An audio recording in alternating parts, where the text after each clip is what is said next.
I have leads. That boy like Medea. Let go, Medea. Turnover by Lord. Blocked by Armstead. Two into the end zone. Caught for the touchdown! Caught for the touchdown! Waddle! Miami has taken the lead. It's two of your favorite degenerates back with another Day One Dolphins podcast. It's your boy Chief Sut, live in effect with everybody's favorite guest, Mr. Ware. Mr. Ware, how you feeling today? I'm good, man. It's been traveling this week, still trying to get the memory of last week's failure out of my mind, but I'm excited to be here with you. I'm excited too, man. I wish we could have a squad goals episode featuring Why Finn's YY as well. Make sure you guys follow him on Twitter. But yeah, this week's been a weird week for kind of everybody.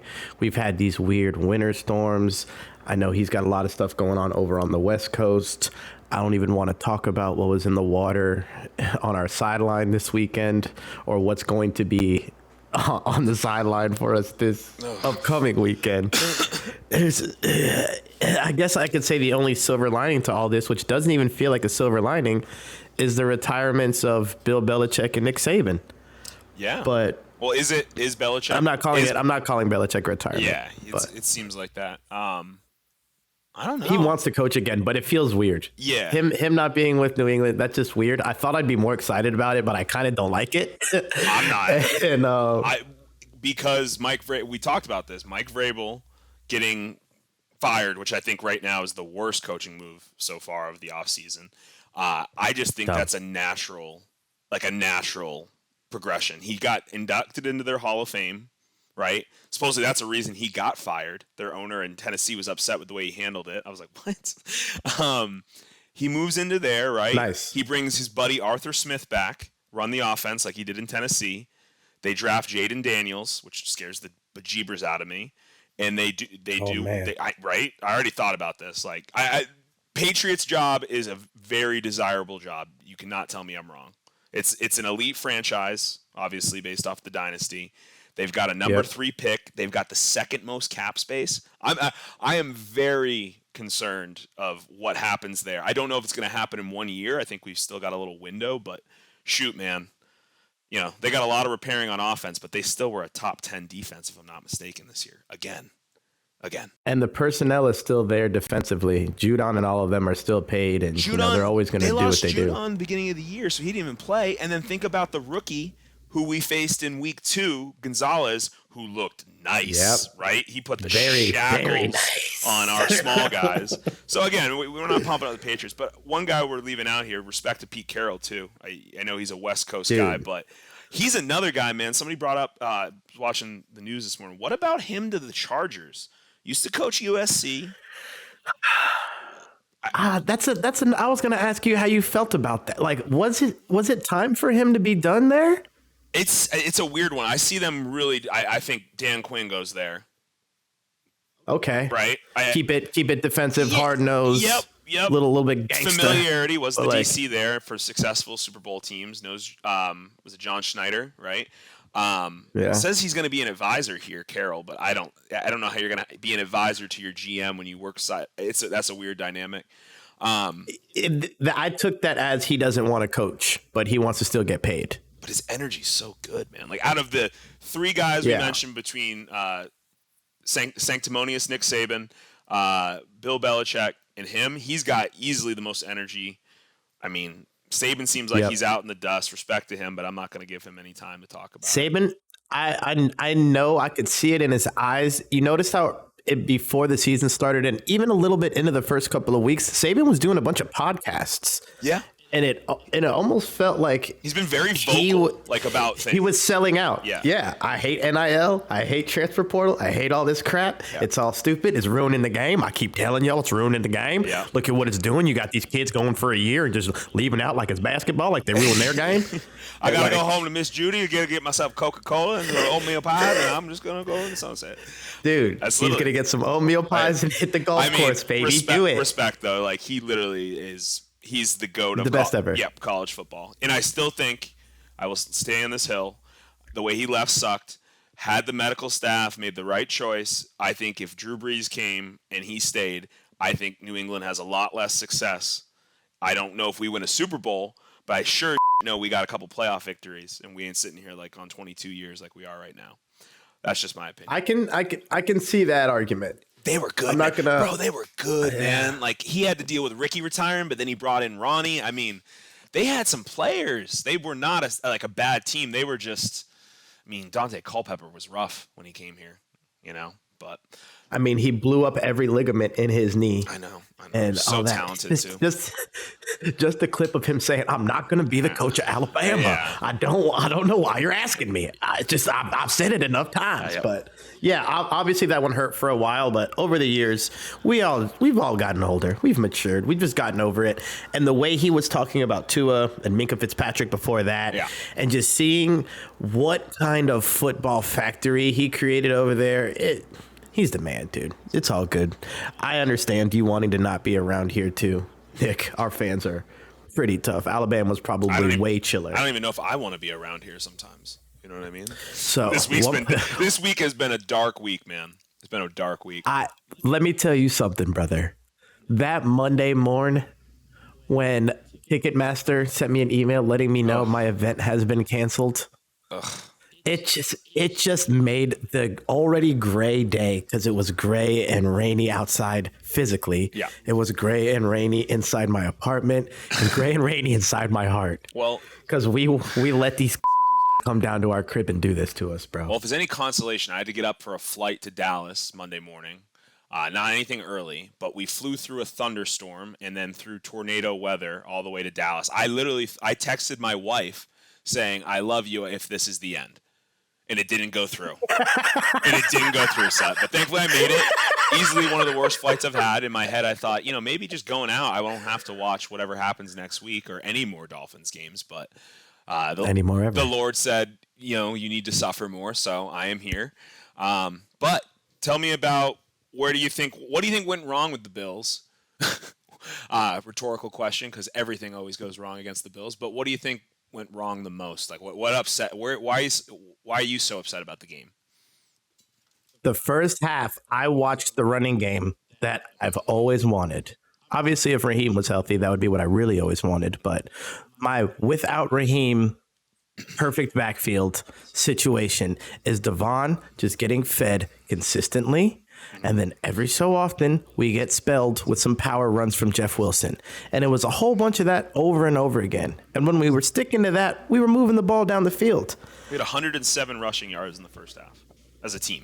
We were hitting them with moves they hadn't seen before. That little, we were calling it the freeze step in the group chat, because he literally like freezes with one step and then almost pitches it the other way. It's like to almost lure them in with misdirection without using the running back's misdirection. It's just like another level of thinking, and it was working.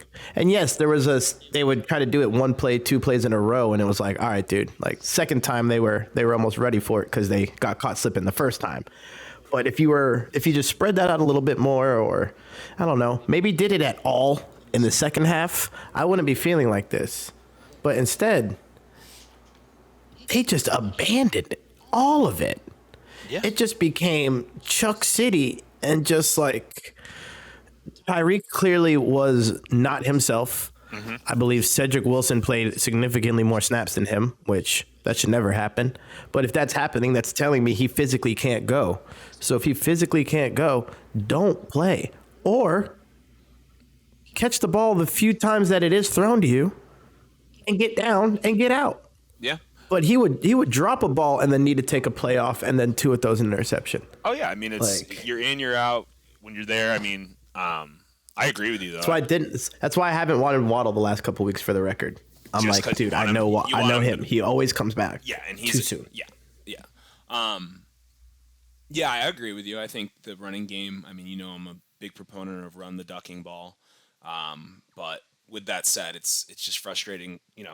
We play a really, honestly, I think an inspired defensive game. I was very impressed against the odds. One of the better games we've had against Josh Allen. 2 early interceptions. We couldn't really capitalize.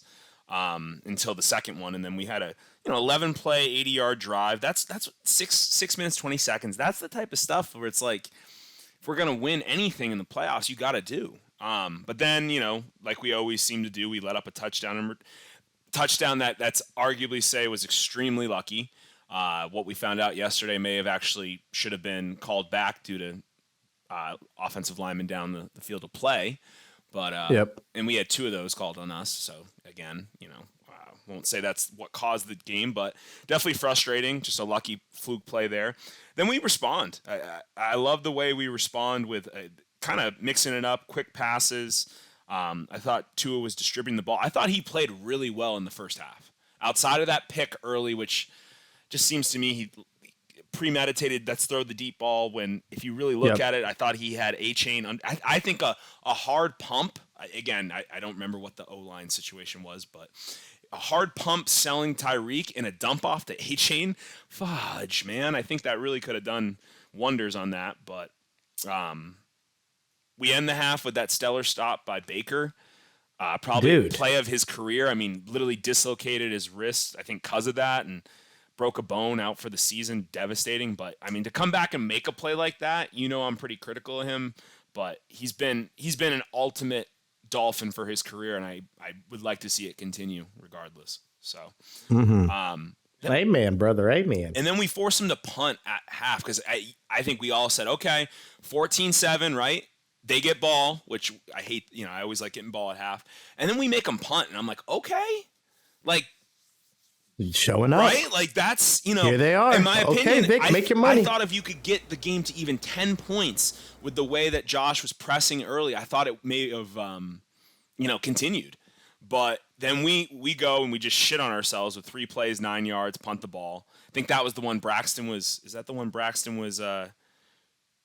Short on. Tackled short? like by a yard. And that's where, again, it's like, I'm going to stand on the hill that number 3 receiver may be one of the biggest needs on our team. And I'm not saying you invest a first-round pick, but nobody stepped up. Sed's had moments, but I think we can say safely he's, for his pay grade, he has not done the amount in the receiving game. Good blocker, though. I mean, Braxton Berrios, you're a punt returner, kick returner. Yeah. Your job is to make one guy miss basically every time you touch the ball. Mm-hmm. You couldn't make that one guy miss, or at least be a receiver and be mindful of where the sticks are and run at least to the sticks. Yeah. I do think run the route through the first down. That way that doesn't happen and you don't even have to make him miss. Which is surprising. I know our offense is timing and all that other stuff. Well, okay. Just so frustrating. And then Wilkins makes the play, which I think he had probably one of his best games. I think everybody that believes he needs to get paid, I think that was an exclamation point. Stripping Josh, that just an elite performance from him. And then you do nothing again. Like legitimately, penalty. Play reversed. Tyreek Hill short. Again, while I would say Tua underthrew it a little bit, he's still going to make those plays, man. Like the drops, the critical errors that he's had in big games, and that we're not even talking about the ones as we approach the end of the game yet. So that call gets reversed. Yeah. Throw an incompletion, another penalty, downfield blindside block, and then we just, it's 2nd and 30. You know what's going to happen then, and then we punt the ball back. Actually, a great punt by Jake Bailey, but I'm going to honestly say he outpunted in coverage. If you look at the way it's set up, there's nobody down there. I think they were shocked he could even get it over 50 yards. Punted at 58 in the air, and they go 96-yard touchdown. right up the middle, right down somebody's lane. God, and we've said it, like, special teams has just been so frustrating. Like, we kicked the ball to the Ravens last week when the year before they returned, House went on us, who are an elite special teams unit. Justice Hill goes, 75 gosh darn yards, and they're set up. And this week we punt return. Like, you can't make up. And then to respond, you punt. So far through 3 drives to start the second half, when you have the division on the line and you literally have had your defense play a stellar game, only give up 7 points, you have had 10 plays for 21 yards. And we're you know. Now, what do you there has to be some sort of correlation to why Tyreek drops and Tua gets too hyped. Are they just succumbing to the pressure, or are they all getting themselves a little bit too hyped up in the locker room? What do you think it is? I think it comes down to, I think number one, Tua is a trust guy as a quarterback, and I think that comes to his timing and the way he plays the game. I think he's got immense trust in Tyreek and Waddle. Almost borderline too much, but we'll save that for another day. I think you hit the nail on the head. Tyreek's body is catching up to him this year. I'm not saying that's a long-term thing. We'll see. He is smaller, but he's had ankle, knee, thigh. I mean, he's been banged up, let's be honest, and he's a warrior. I'll give him that. I think concentration from him is a big thing where I'd like to see less talk and just get out there and do it, man. Like, no offense. Like, I don't want to. Yeah. He's been quiet this week, which I like. I haven't heard, I owe you, man, or, I'm going back to KC. I think he knows what's happening. But then, moreover, I think McDaniel's offense is almost force-feeding these guys to a point it's detrimental. But again, there's still people open underneath, which then leads me to believe, is it on two? I think it's a myriad of all of them, kind of, but I do think that needs to be corrected in the offseason. And I think no trust in a number 3 wide receiver, nobody really stepping up when Waddle's been out. When Tyreek was out against the Jets, I mean, Waddle balled, man. He had a great game. Durham's been what he's maxed out to what Durham can do, is my opinion. I think Durham's doing a great job, but I don't know. I'm frustrated because it's so obvious to me that the running game has been successful, and I would honestly rather go, two runs in a good pass play, set yourself up for 3rd and short. I'm frustrated, but I think Achane had another had another great game. He's a stud. I think he broke the record for yards per carry. Just insane. But yeah, there's not much to say. I don't think the Bills are extremely well coached defense. They have our number. I'm not going to hide from that anymore. We even forced Josh into playing one of his worst games, against us, and we still couldn't beat him. Yeah, worst games against us was only 8 incompletions, and oh yeah, I mean the interceptions, the box score is just like. But the turnovers, if you get him to do 3 turnovers, you should win. And majority of teams that have done that have won against him, including the Jets, right? Including the Broncos, the Giants, teams we've beaten badly. So we should have won. We won the turnover battle. Yep, we did so many things right. And I know everyone wants to lean on the injuries, but it was still only a 7-point game with the ball in our hands driving. Yep. And then you've got you just cannot throw that ball on 2nd down. Agreed. I don't care about Chase Claypool's lazy route. Yep. I don't care about none of that. You need to identify. Get that thing at his feet. Throw it wherever you want, but do not. You can't. You have to live to see 3rd down. I agree. So we've thrown touchdowns on 4th. Yeah. I'll say this. Number one, yes, you're not wrong. But you need to identify Claypool in the huddle. You need to identify that he's been a liability since he's been here. Let's just be honest, right? He dropped an easy touchdown the week before against the Ravens in the end zone. But he's a trust guy, and he must have had a good week of practice, so I trust him. Don't make the throw, but ID him in the huddle that Tyreek went out right after, and mind you, had a drop the play before, and the drive before had a drop that looking back on it, he had the seam to house it. So again, yes, I'm not trying to defend Tua because I think the narrative is what the narrative is. Is he a top 5 QB to me? No. I'm not. He has the potential to play that way, but on a all talent, all things considered, can you elevate your teammates? No. He is not a Lamar. He is not a Pat. He's not a Josh. And I'm not sure with Joe's injuries, but when Joe's at his best, he's not a Joe. I think he lives comfortably in the Brock Purdy, Jalen Hurts. Lack of athleticism aside, but way better passer than Hurts. I think Herbert's there. I think Love's there. That's the category. I think he's in between the 6 to 12 category of a NFL quarterback. And I'm not saying he couldn't get better than that, but that's where I think he sits right now. limitation show. Is what it is. What pushes him over that? I think it's development of taking. I think it's losing some of the maverick gunslinger, which I love at times.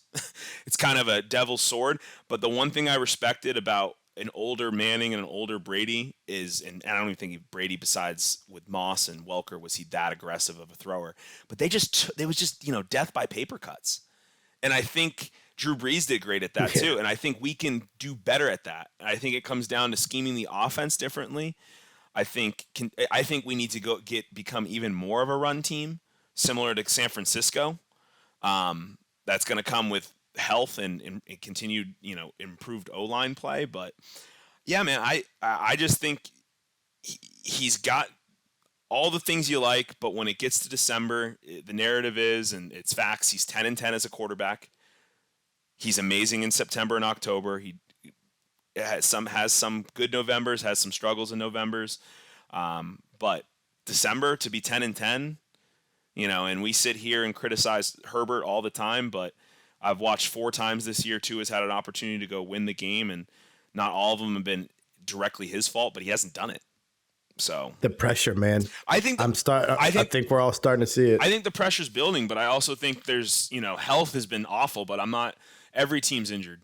Every team's injured. So maybe not to our level on defense, but Tua doesn't play defense. He's had opportunity to win games, and when you're averaging 16.5 points against teams with over a 500 record, which is only 2 points better than the lowly Jets against winning record teams, that's something to be said. So I hope he internalizes whatever happened this week, and I hope they come with a good game plan. I don't really have much more to say about the Bills. I think the one thing, my wife's a Bills fan. Everybody who is in our group chat knows it. She's been happy. She pretty much calls Miami, Hard Rock Stadium, the Bills' second home now, and I have to say I don't disagree with her. They've got our number, and I hope it changes. So. Was it you that put that stat with Tua's first half passing yardage and all of those metrics and his second half ones? Yeah. So the Bills can have our number all they want. I think our team has a really bad habit of, one, taking our foot off the gas in the second half, and that's on McDaniel. Mm-hmm. I think, 2, it's partially on Tua for having – how do you go from 20 touchdowns and 6 interceptions in the first half? That's how you look every first half. You look like that's what your ratio would be. Yeah. And then in the second half, I got it here. 9 touchdowns to 8 picks. So his advanced splits for this year. So first half, he's completing 72.7% of throws. That's absurd. I think that borderline record pace. 2,800 yards, nearly 2,900 yards, 20 TDs to 6 interceptions, a 112 rating. 12 sacks. So we'll factor the sacks in. Is he getting sacked more? In the second half, he drops down. He drops 8 percentage points in completion to 64.5. He's got only 1,747 yards, 1,100 yards less in the second half. And then he has 9 TDs, 8 picks. That's a different quarterback, bro. That's a different He's only player. been sacked 5 more times in the second half. So I can't sit here and say the O-line's letting him down. So... yeah. Well, it's the running backs, too. Well, the running backs all have – I'm sure if we put up their stats, whether it's A-Train, Heem, maybe in our wins, yes, their second halves are pretty good. But for the most part, we complain every week that we give up on the run in the second half. So what exactly are we ever doing in these second halves? It seems like we're just going 3 and out if we're 20 runs total last week, which we know 4 came in the second half. So, right? Yeah. Obviously, 4. we got boat raced the week before, so it's tough, but we still ran the ball 25 times for 154 yards, 6.2 yards a clip against Baltimore. Dang. It's just it's pretty obvious to me, what we need to do. Yeah, they both averaged over 5 yards a clip this carry. game. So when you it seems like we've said that 25 carry number, and it's going to have to be this coming week, but end of the day, we're 11-6. We're 2 games better than we finished last year. I think last year it was pretty easy with our quarterback being out to kind of feel gracious we got to 9-8. I think just the way that we lost a 3-game division lead, it's sour grapes right now. As much I don't have like that feeling of it's been a really fun season, but this ending has just been, like watching the end of Killing of a Sacred Deer. It's like that, man. Do you think going down to Kansas City this weekend is the end of the season for sure? The finale of Hard Knocks, if you will? Oh man, I don't know. I want us to win bad because I think it would mean a lot to this franchise, and I think anything leaving the playoffs without a victory is kind of not really what was expected, especially after our start. I think the weather plays into our favor almost more than it hurts us, which most people may think I'm crazy for that. Sorry for the language, but I think it's going to take away from a lot of what makes Pat successful with the scramble drills and just knowing the elements. And I think it hopefully forces McDaniel to do what I think we're best at right now, which is running the ball. And what Kansas City on defense struggles with, being 18th in the league in rushing defense. So I want us to win. I hope we do. But then you got to go to Baltimore more than likely. like, hey man, like, all right, cool. Like, what's our consolation prize? Oh, go back to the House of Pain. Yeah. With the bank. Let's go back to the bank with 2 less premier pass rushers and definitely not your best linebacker back. No worries. Oh yeah, and Lamar with a week in the hot tub. But the thing is, man, there's playoff Lamar has not been. It's kind of. I'm actually surprised not more people talk about it because he's only got 1 win in the playoffs in his career. 1. And he's an MVP. So I mean, he also won that MVP like his second year starting. And he's getting another one this year. He has to. Yeah. People are arguing about Josh getting that. You're crazy. They want to give it to that boy 17 so damn bad. Like, no offense, man. Like, dude's a dude. What can you not say? Nah, man, it's Lamar. Yeah. Look at the records. Yeah. Look at the stats. Get out of my face. Who's the 1 seed? Who's the 2 seed, bro? Yep. But either which way. Let's go. We're playing against the 3 seed, and it's going to be. So, Kansas City start off with their 11-6. So we have identical records. Kind of feels like it. Yeah, but it kind of feels like both franchises are kind of, despite 11-6. You tell me at the beginning of the year, you tell me, which I think you guys hit it on the. Your episode last week was awesome, by the way. I need to tell you that. But I think it was Trump who said it. But he's like, if I were to tell you back in 2019 when we were at our lowest that we'd have back-to-back playoff seasons, you're gonna say you'd be unhappy. And I was like, I really thought about that. I'm like, man, it's a good way to think about things. But I do feel like Kansas City's at such a high level that 11-6 to them, the 3 seed, right? Struggling on offense. They're I don't know like how they feel about anything. But we lost to them earlier this year, 21-14 game. We all know we had an opportunity to tie it. Seems to be the theme, and why we're frustrated with our offense and our quarterback in late situations. But and how many carries did we have that game? I believe it was just about 20. Yep. So 20. That 5 carry difference really seems to just set up, I think, overall success for our team. Absolutely. If I'm not mistaken, we did not have Devon Achane for that game, which 21 carries. Yep. We did not have Achane. Mostert had 85 yards, 7.1 average, and 1 TD. The fact that he's not getting 17 to 20 carries is borderline. And then behind him, that needs to be 100. Behind him, everybody had 2 carries, including Tua, who had 2 carries, which obviously scramble drills. Waddle and Tyreek did probably some of their most marginal games, 42 yards, 62 yards. The Tyreek fumble was very costly. I think that honestly is the difference in the game. 7 points. Yep. Connor Williams, snapped to the right, missed opportunity for Tua to catch it. Cedric Wilson, miscommunication on the open route where Tua threw him on a sideline, and he had a go route, if I'm not mistaken, for an easy walk-in. But let's talk about some silver linings since then, since it's been tough for us. But they are 4-4 since they beat us in Week 9. So they are a 500 team. Every win that they have had since that matchup has been against a backup QB. Ooh, fun fact. Las Vegas Raiders, Aiden O'Connell. They beat him and also lost to him. Aiden's the starter. Yep. Well, he got benched, but I think And Jimmy G was technically the starter. He got benched. You know for what? O'Connell. The way that the NFL works, it's who's the most paid quarterback on your team. It's not who's playing the most. So straight up, right? Straight up. Like, you're not telling me Jarrett Stidham's a starter, man. Russ is still the starter. It's just a financial. Anyway, Jake Browning for the Bengals beat them barely. Struggle game, right? Beat Easton Stick, the hockey stick for the Chargers. And then, actually, I don't even know if Easton Stick played last week for the Chargers. I didn't even watch that game, but I'm just going to say he did. Yeah, he did. And then he beat Bailey Zappi for the Pats.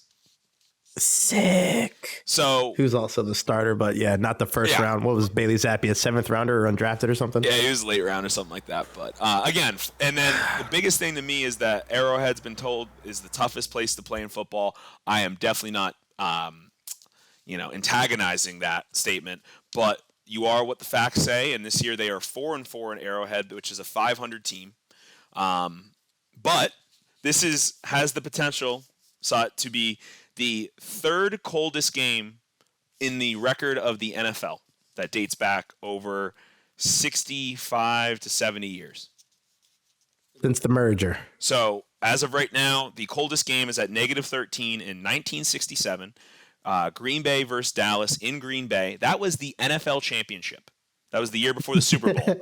They played a Super Bowl level game at -13 degrees. We were not even on the moon at that point. -9 degrees in 1981, San Diego had to go to Cincinnati. In 2015, Seattle had to go to Minnesota. If you remember, that was the years that Minnesota was playing at Gopher Stadium because their dome imploded. If you remember that, right? From those storms, it was like tornadoes. Yep. So Pete Carroll and the boys went in and won a 10-9 game at -6 degrees in 2015. Fly out for right? Pete Carroll. Fucking Petey boy. And then it's my guy. My favorite game that I feel like this has the potential to mirror is the 2007 NFC Championship where Eli Manning and the Giants went and upset Brett Favre in the Packers. Kind of gives me that feel. So -1 degrees. Reason I say that, the Giants used Ahmad Bradshaw and Brandon Jacobs over 36 total carries, and the Packers decided to throw the ball majority of the time and only ran the ball 17 times. So, oh no, that's not going to work. That ain't going to work.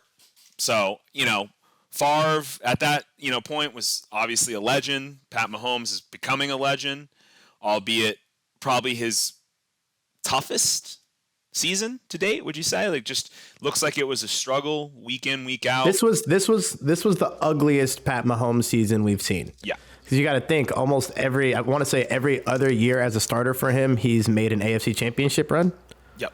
So and we had a chance. To see him play on the road for the first time.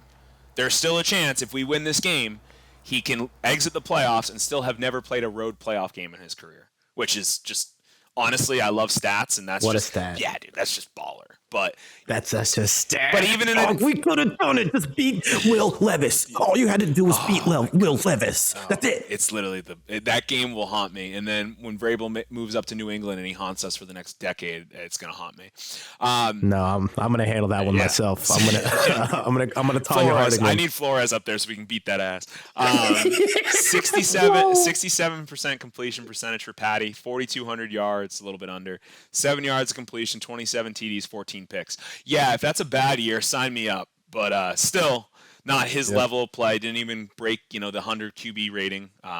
Stat-wise, Tua had a better season than him.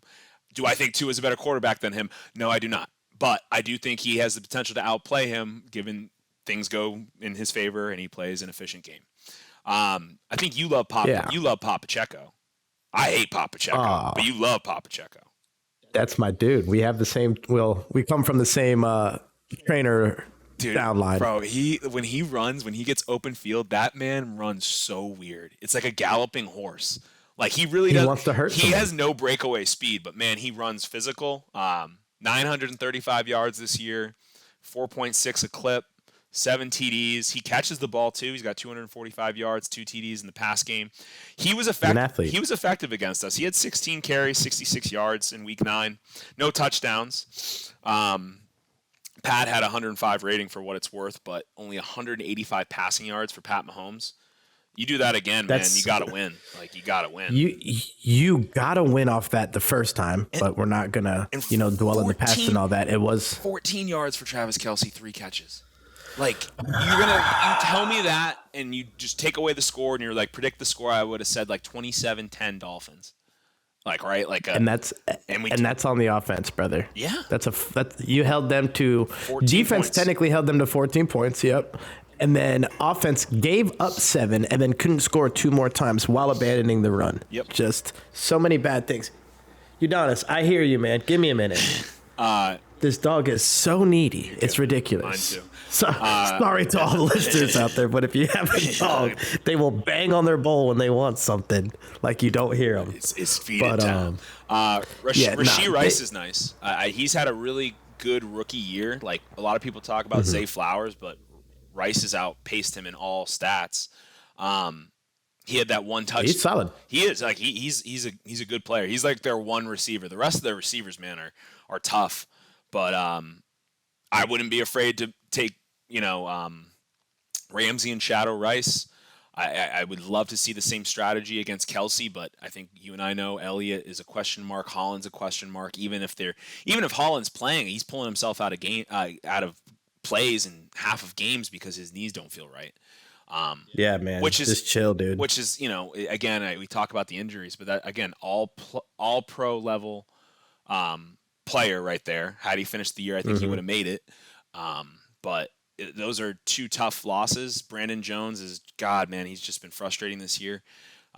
He's made a couple plays here and there. He plays hard, but just reckless. So hopefully, our secondary communication is really what's going to come down to it. Their O-line, in my opinion, they have the best interior O-line in the NFL.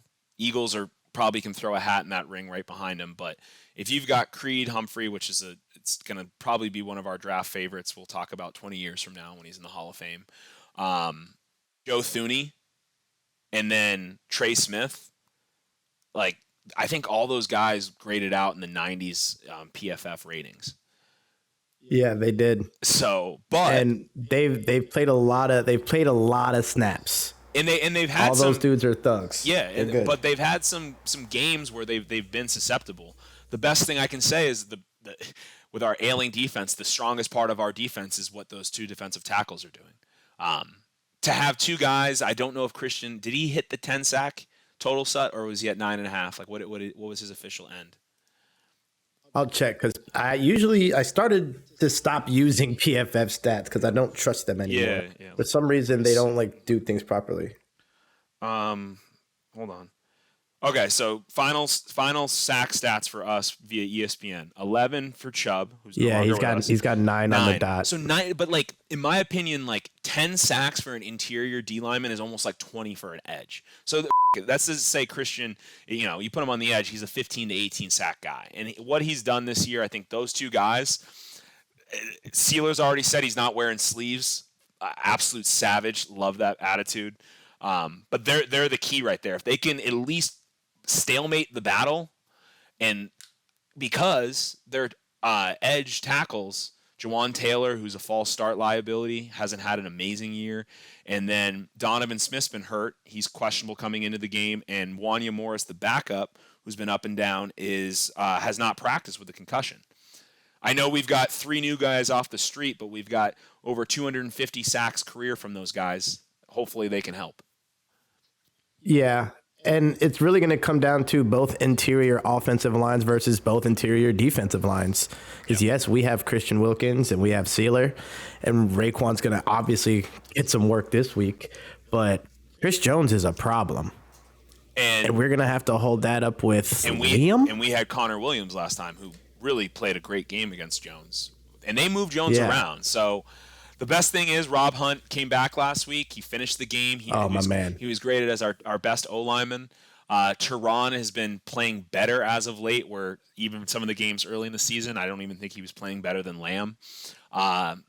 Yeah, Jackson's been physical, but again, he still has his moments where he can, have a bad game. Obviously, don't think he played his best the past couple weeks, but I think, we'll see. Rob Jones moving into left guard is the guy of all the options I wanted to happen. I was happy to see Lester slide into a backup role on the bench, but hey, get off my dog. Get off my dog, bro. I know. But I think, if those guys, you're right. Defensively, there's not much you can't say about their team. They're very good. They're very young. They're very fast. What they've been able to replenish when they traded Tyreek with all those picks on defense, it's impressive, man. Like, they've got 5th and 6th round guys who are getting, chunk snaps and performing. So you got to like what they've done as an organization from a defense. Similar to us, they don't have like a sack guru. They're kind of more quantity than, forcing it to one guy. Jones and Karlaftis both have 10.5. So Jones, I think we think a lot of Sealer and Wilkins, but I think Jones is a category above them. Put him right below like the Aaron Donald, Dexter Lawrence, Quinnen Williams kind of. He's probably right in that category with those guys, but below Aaron. Yep. And then Christian's a couple noses below them, but he keeps making plays like he made last week and just snatching the ball from people. That's what it takes to get you to that next level. He's completely like everything I've criticized him about, just made me eat about it. And I'm cool with it. I'll eat. Yeah. What I will say is it's going to be an interesting offseason with money. The only bright line, and I know you're going to hate me when I say this, but let's just try to find if there is a world where he does go to another team, based off of our cap situation, I don't think we're making any drastic signings this year, more managing money and extending folks. You will probably get a high-level comp pick from that, which is something we never see because we're so active in free agency. And moreover, this is a very strong draft for interior defensive linemen, including guys that, in my opinion, if you were to lose him, I would go the route of finding a true nose tackle. But again, that's a long road. I don't want to lose him. He's the heartbeat of the defense. Yeah. He's performed. I think he's worth the money, but he's got to have a good game. I think our defenses are similar. They've got 57 sacks. We've got 56. That's 2nd and 3rd overall in the league. I will say their linebackers being healthy is obviously an added benefit, and they've got the rangy, talented linebackers, a la the Bills, a la the Ravens, that have shut down the middle of the field and hurt us. Nick Bolton didn't play us in Week 9. He arguably was the MVP of the Super Bowl last year, and he's a fantastic linebacker. Willie Gay is an athlete, an almost safety-level athlete playing linebacker, and the white Drew Tranquil from his Chargers game last year seems to play really well against us. So looking at Tua, find a way to beat these guys, man.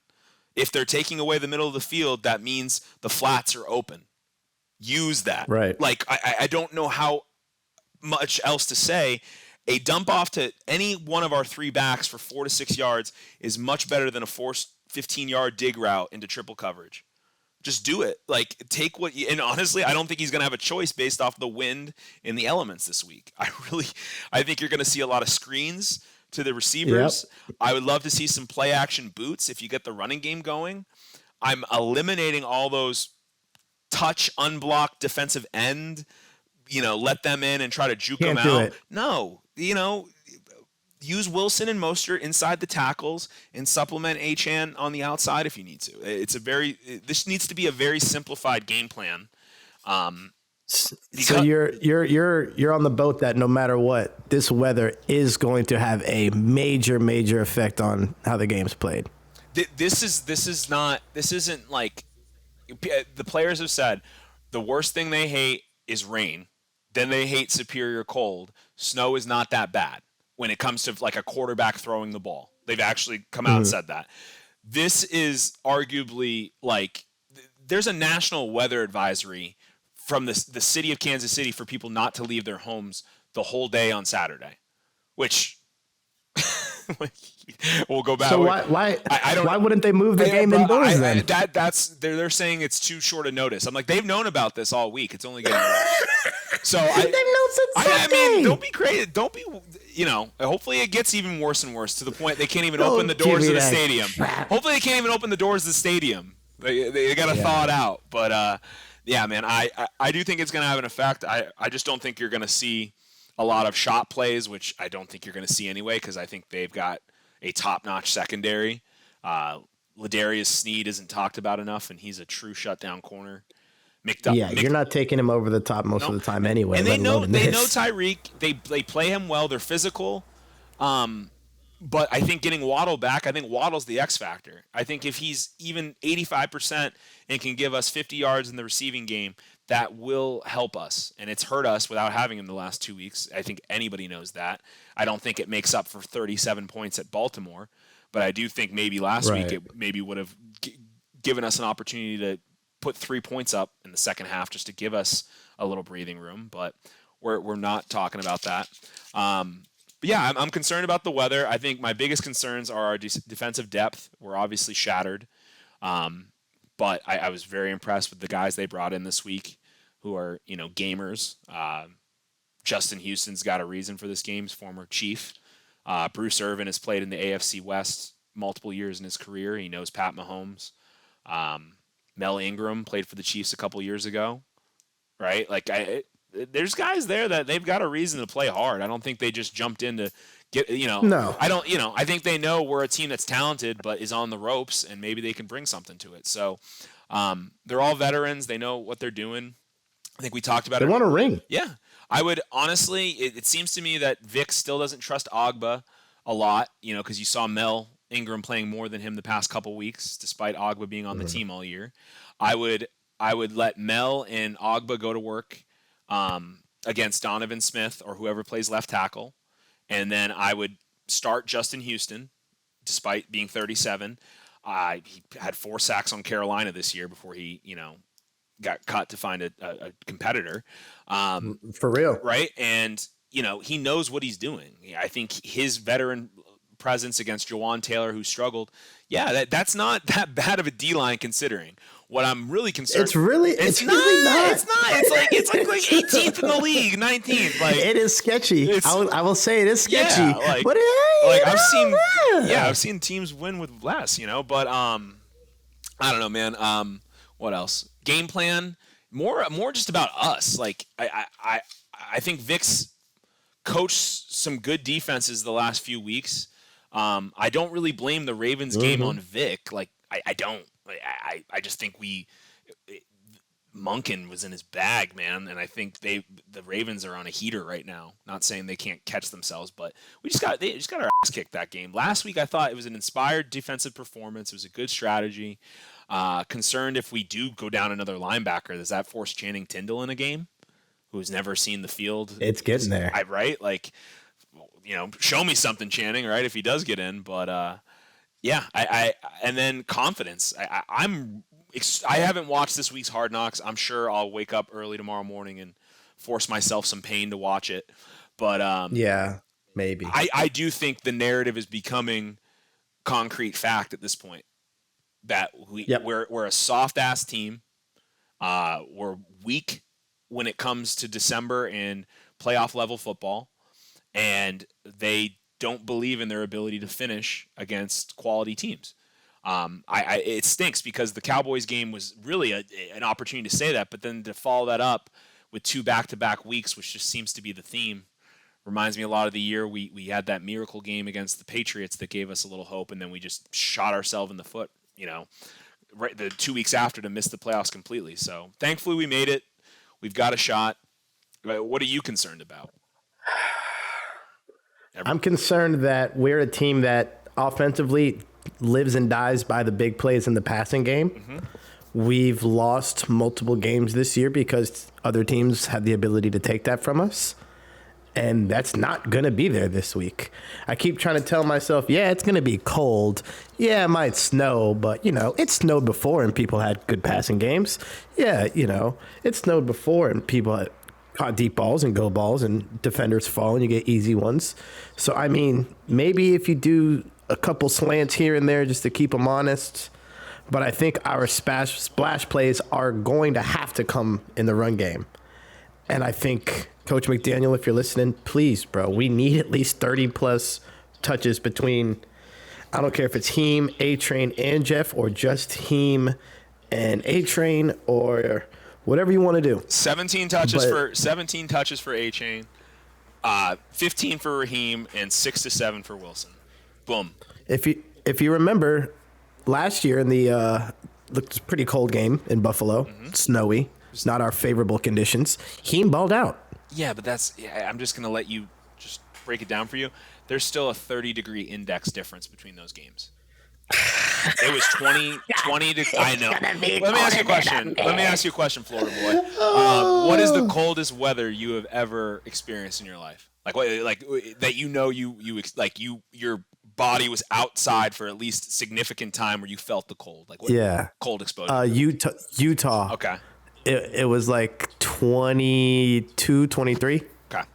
So I was telling you earlier, when 2017, I was in Milwaukee for a job trip, and we were getting ready to leave that morning. And when the locals aren't outside, that it's cold. It was negative 30 with the wind chill. And I threw a cup of water outside, and it instantaneously turned to like frost and snow. Almost to the point where 5-degree difference, the airplanes were actually going to be forced to be grounded because they would freeze, like in the air. It was like, whoa. Yeah. So you're talking, that's, obviously the most extreme level. Right now we're trending at -5 to -8 with the chill. So this is day after tomorrow level weather. So it will be a great story if we can do it. Be an awesome story. The Florida team does that. Yeah, I'll tell you one thing. We do it. I am going to be the biggest Mason Rudolph Steeler fan you have seen on Sunday, because if they can pull that off, we don't have to go to Baltimore. We would go face the winner of Cleveland or Houston. So there is still a chance we can leave Baltimore a couple of weeks down the road if Buffalo the bet against Pittsburgh. I'm rooting for Mason Rudolph either way. Yeah, because I usually don't. He tried my dog Myles Garrett. But, definitely uses a hard N-word. He uses a hard N-word when he's talking behind the scenes. Oh yeah, he's terrible. It's all good. He's a horrible human being, but so is Josh Allen. Let's get him out of here. Yeah. What's your score prediction? Yep. Let's do. We don't need to talk about injuries, bro. I know, everyone's hurt, man. You're right. 21-17, Kansas City. Unfortunately. You think there's going to be that many points scored? That's more points than degrees. Yeah, no, I really think like you're going to see it's going to be like backyard football style, but yeah, I do. I think our lack of special teams will probably cost us field position where they have like 40 yards to go and they can just dink and dime. And I think we're going to probably put ourselves in situations where we actually have to drive, 70, 80 yards in that weather.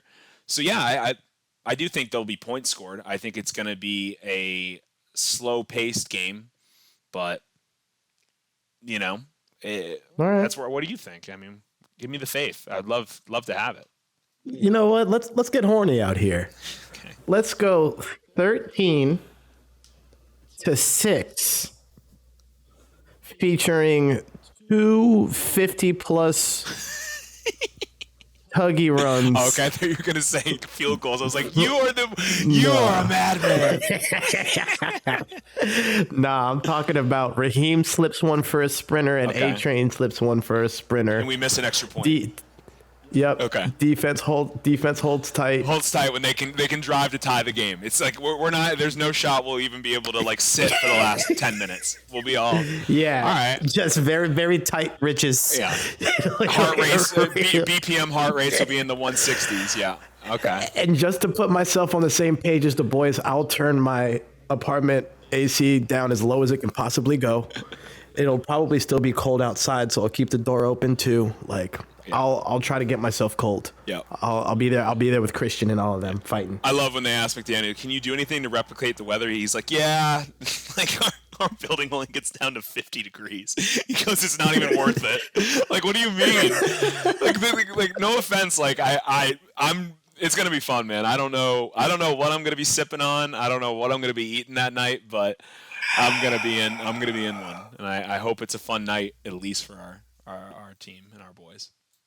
I hope it is too. This was a fun one. Yeah. So worst case, we got a good episode out of it. But I one thing I will say, I hope you guys continue on in the off season and take it to, get, as we got some smart people in this group, and talk a little bit more about if things do go wrong tomorrow, where do you think we can improve in the off season? Love to hear more of that analysis from you guys. Especially, we actually have a first and second round pick this year. So we actually can talk a little draft leading up, maybe. So, but that's win this week, right? Let's do it. Let's catch a dub. And you want to talk about first and second. When you were talking about third receivers earlier, my brother Jarvis Landry was a second rounder. Yeah. If we hit on another guy like that right now, this offense is insane. A-Train was a third rounder. So we can hit on skill guys without using a first rounder. That first rounder, man, please get me a center. You want a center? We'll talk about that later. You want a center in the front? You're so bold. I love it. Yes, all right, buddy. Yes. We were banging the table for Creed Humphrey. I know. Many moons ago. I know, but I don't know if there's a first round center in this draft. But we'll talk about it when we get there. We'll get Mick in shape. He's ready to go. Right. But once again, thank you for joining us. If you're listening, make sure you follow the whole squad. You want to drop your Twitter handle for us? That way I don't butcher it. Yeah. It's just Ware is Zach, or at ZWare1. Excuse me. Look at that. See, he butchered it himself. I butchered it myself. This stuff is not easy. Ouch makes it look easy. Make sure you follow him at YFinsYY on Twitter. Follow the show at Day One Dolphins. Follow me at Chief Sut on basically everything. Let's go get it. Playoffs, baby. Miami has the Dolphins, the greatest football team. We take the ball from goal to goal like no one's ever seen. We're in the air, we're on the ground, we're always in control. And when you say Miami, you're talking Super Bowl, 'cause we're the Miami Dolphins. Miami Dolphins, Miami Dolphins #1. Yes, we're the Miami Dolphins, Miami Dolphins, Miami Dolphins #1.